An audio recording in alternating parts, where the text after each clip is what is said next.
Bismillahirrahmanirrahim. Assalamualaikum warahmatullahi wabarakatuh.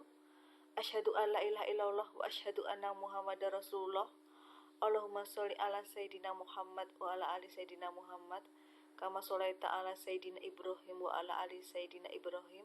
Wa barik ala Sayyidina Muhammad wa ala ali Sayyidina Muhammad. Kama barakta ala Sayyidina Ibrahim wa ala ali Sayyidina Ibrahim.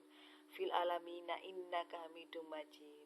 Selamat pagi anak-anakku kelas 7 yang berbahagia dan selalu mendapat limpahan rahmat dan nikmat dari Allah Subhanahu wa taala. Pertama-tama, marilah kita panjatkan puja dan puji syukur kehadirat Allah Subhanahu wa taala yang atas berkah, rahmat, nikmat dan karunia-Nya kita bisa berkumpul di sini dalam acara Matsama MTS Negeri 8 Klaten tahun pelajaran 2021-2022. Pada pertemuan hari ini, pada hari Selasa, tanggal 13 Juli 2021, kita bersama akan membahas tentang kegiatan Matsama. Yang akan kita bahas pada pertemuan pagi ini adalah mengenai kegiatan belajar mengajar. Materi pada pagi ini akan dipandu oleh Ibu Ita Agustin dan Ibu Tri Lestari. Marilah kita simak video atau tampilan berikut ini.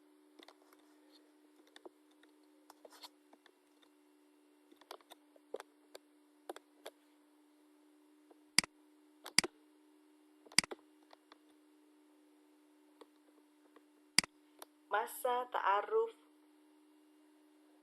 siswa Madrasah MTS Negeri 8 Klaten tahun pelajaran 2021-2022. Kegiatan belajar mengajar oleh Ita Agustin MPD dan Lestari SPD. Profil pemandu materi. Yang pertama, Ita Agustin MPD, tempat tanggal lahir Surakarta 11 Agustus 1981.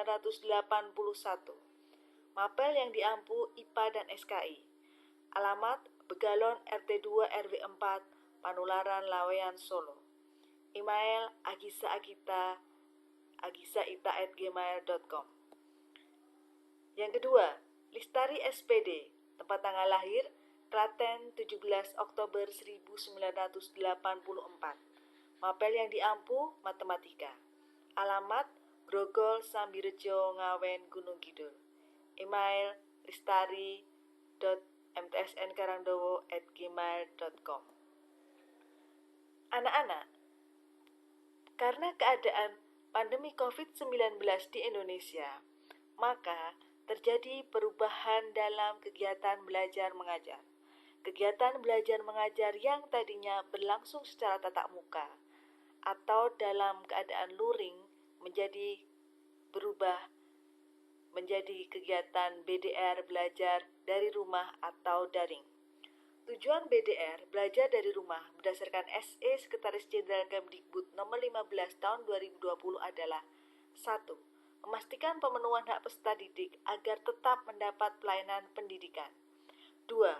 Mencegah penyebaran dan penularan COVID di satuan pendidikan. Mari kita lihat bersama anak-anak. Pembelajaran melalui daring dan luring. Ada perbedaannya. Melalui daring, anak-anak akan terhubung secara online melalui berbagai situs belajar dan melalui berbagai aplikasi, melalui gadget ataupun melalui laptop. Kalau luring, maka pembelajaran itu dilakukan di dalam ruangan kelas, di mana anak-anak memperhatikan penjelasan yang diberikan oleh guru. Anak-anak coba lihat perubahan cara belajar. Dulu, sebelum pandemi, pembelajarannya itu bersifat face to face. Coba lihat gambarnya anak-anak. Ini gambarnya. Pada pembelajaran secara tatap muka, terjadi pertemuan antara guru dengan murid. Murid dan murid berkumpul dalam suatu tempat. Kemudian, ketika pembelajaran secara jarak jauh atau distance learning, maka anak bisa belajar sendiri di rumah dengan menggunakan alat berupa komputer ataupun laptop ataupun HP. Kemudian berikutnya adalah pergeseran pendidikan di era new normal. Di era new normal ini, anak-anak belajar dari rumah. Anak-anak bisa ditemani oleh orang tuanya. Coba lihat, ketika anak-anak belajar di rumah, ditemani oleh orang tua mereka. Iya Pak, iya. Iya Bu. Karenanya, melalui pembelajaran dari rumah, maka terbesitlah suatu tema bahwa setiap orang bisa menjadi guru, setiap rumah menjadi sekolah. Karena sekarang, melalui BDR, anak-anak belajar dari rumah, sehingga rumah menjadi sekolah bagi anak-anak. Peran teknologi dalam pembelajaran. Ada dua gambar yang berbeda. Dulu, sebelum pandemi, beberapa teknologi dalam pembelajaran hampir tidak digunakan karena pertemuan dilakukan secara tatap muka dengan guru. Kemudian saat pandemi, teknologi itu digunakan. Misalnya menggunakan HP ataupun komputer ataupun laptop. Karena memang diperlukan dalam pembelajaran jarak jauh. Bagaimana dengan ruang belajarnya? Coba dilihat, saat sebelum pandemi, belajarnya berada di dalam ruangan kelas. Ketika guru menjelaskan, anak-anak bisa tunjuk jari atau bertanya ataupun maju ke depan kelas jika guru memberikan soal. Kemudian saat pandemi, belajar sendiri di rumah. Ruang belajar bebas di mana saja boleh, tetapi tidak di dalam lingkungan sekolah. Bagaimana metode penyampaian materi? Sebelum pandemi, materi disampaikan di depan kelas. Anak-anak melihat secara langsung guru menyampaikan materi. Kemudian saat pandemi, orang tua secara aktif membantu anak-anak atau membantu siswa dalam kegiatan pembelajaran. Materi bisa disampaikan melalui link YouTube, melalui WA, ataupun melalui aplikasi belajar lainnya. Bagaimana tanggung jawab pembelajaran? Dulu sebelum pandemi, guru memegang tanggung jawab utama dalam kegiatan pembelajaran. Sekarang, setelah pandemi, tanggung jawab utama ada pada orang tua yang tentu saja tetap bekerja sama dengan pihak sekolah dalam kegiatan pembelajaran. Karena saat pandemi, sebagian besar waktu anak ada di rumah. Evaluasi pembelajaran. Evaluasi pembelajaran bisa juga disebut dengan tes. Dulu, sebelum pandemi, tes dilakukan di dalam ruangan. Anak-anak mengerjakan tes secara bersama-sama di dalam ruangan. Kemudian setelah pandemi, evaluasi pembelajaran bisa dilakukan di rumah. Beberapa tes bisa dikerjakan secara online. Ataupun jika itu tugas, maka bisa difotokan hasilnya, kemudian diserahkan melalui jaringan online yang ada.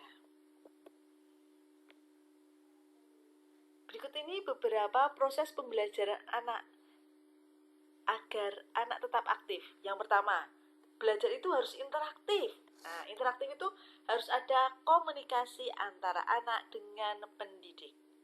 Kemudian, belajar itu harus inspiratif. Apa itu inspiratif? Inspiratif berarti mendorong perkembangan daya imaji anak. Yang ketiga, belajar itu harus menyenangkan, senang. Jadi kalau kalian belajar, harus senang. Misalnya dilakukan di dalam suasana bebas dan nyaman untuk mencapai tujuan belajar. Yang keempat, belajar itu harus berpusat pada anak. Dilakukan sesuai dengan karakteristik, minat, potensi, tingkat perkembangan, dan kebutuhan anak. Yang terakhir, pembelajaran harus bersifat kontekstual, relevan dengan tuntutan lingkungan alam dan sosial budaya. Coba kalian cermati diri sendiri. Kalian termasuk tipe cara belajar yang mana? Karena sebenarnya gaya belajar itu ada 3 macam. Nanti coba ya diingat-ingat atau dibayangkan. aku termasuk yang mana ya? Nah, ada 3 gaya belajar. Yang pertama, gaya belajar visual. Anak yang memiliki gaya belajar visual memiliki kemampuan tinggi mengeja, suka membaca. Jadi visual itu melihat. Mereka belajar dengan cara melihat. Yang kedua, gaya belajar auditori. Auditori berarti mendengar. Seorang anak yang gaya belajarnya auditori adalah mudah belajar dengan mendengarkan buku. Dengan mendengarkan musik atau mendengarkan suara, mereka akan lebih cepat belajar. Yang ketiga, gaya belajar kinestetik. Gaya belajar kinestetik adalah anak yang belajar dengan cara ini akan selalu menggerakkan kaki, memutar-mutar pensil. Jadi ada semacam gerakan tertentu yang dilakukan agar tidak mengalami kebosanan dalam belajar. Kemudian, pada masa pandemi, apa sebenarnya peran guru? Peran guru yang pertama adalah memfasilitasi pelaksanaan pembelajaran. Peran guru yang kedua, menyediakan konten bahan belajar mandiri. Peran guru yang ketiga, inovasi model pembelajaran baru sesuai dengan kebutuhan. Peran yang keempat, pembelajaran berbasis kecakapan lingkungan, berbasis kecakapan hidup dari rumah. Peran yang kelima, mencetak pribadi mandiri sekaligus sosial dan berkontribusi global. Kalau kalian ada kesempatan, anak-anak bisa mengenal pembelajaran jarak jauh melalui daring dengan beberapa akses. Jadi, anak-anak kalian itu bisa belajar melalui apa saja. Bisa melalui rumah belajar, Google for Education, Ruang Guru, Microsoft, TV Edukasi, Kuiper, bisa melalui kelas pintar, Meja Kita, Zeniusnet, I Can Do, Indonesia X, Edmodo, Sekolahmu, Sesko Webex ataupun Genika. Beberapa laman yang bisa dibuka, misalnya rumah belajar. Berarti kalian tinggal membuka Kemdikbud, terus klik rumah belajar. Atau Google G-Suite for Education, bisa melalui kelas pintar, bisa melalui Microsoft Office 365, Kuiper School, sekolah online Ruang Guru, Sekolahmu, dan Zenius. Atau bisa juga mengunjungi rumah belajar. Di sini cukup lengkap anak-anak. https belajar.kemdikbud.go.id. Belajar di mana saja, kapan saja, dengan siapa saja. Itu tadi penjelasan ringkas mengenai kegiatan belajar mengajar selama masa pandemi. Untuk tugas Matsama kali ini, ada 2 yang bisa kalian jawab. Yang pertama, bagaimana cara kalian belajar selama masa pandemi? Berarti waktu kalian kemarin kelas 6 itu bagaimana cara belajar selama pandemi? Yang kedua, kesulitan apa yang kalian rasakan selama menuntut ilmu kala pandemi? Jawaban ditulis di buku dan dikirim ke nomor WA Bu Ita atau Bu Listari. Terima kasih atas perhatiannya anak-anak. Sekian dari Bu Ita dan Bu Listari.